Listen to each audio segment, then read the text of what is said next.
Boris Johnson reached a last-minute deal with Spain over Gibraltar, which has arguably left the overseas territory enjoying more freedom than its Spanish neighbor. Gibraltar was set to become the only hard EU border until Prime Minister Boris Johnson secured a deal on December 31, with just hours to go before the transition period officially ended. It is the only British overseas territory which has ever been part of the European Union, and so it was often caught in the crossfire during Brexit negotiations. Anti-Brexit protests actually rocked the territory back in 2019 as only 4% of its citizens voted to leave.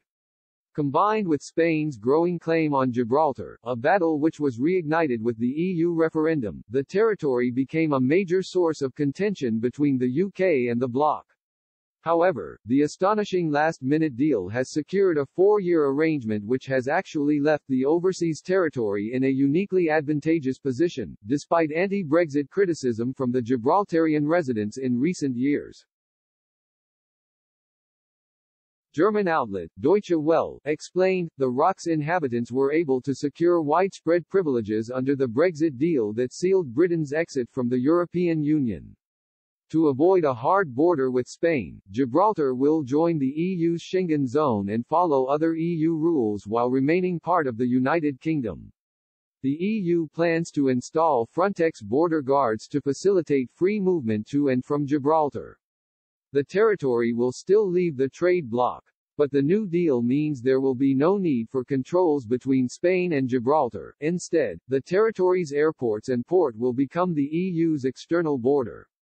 The report continued, after Brexit, Gibraltarians now enjoy even more rights than their fellow nationals living in mainland Spain.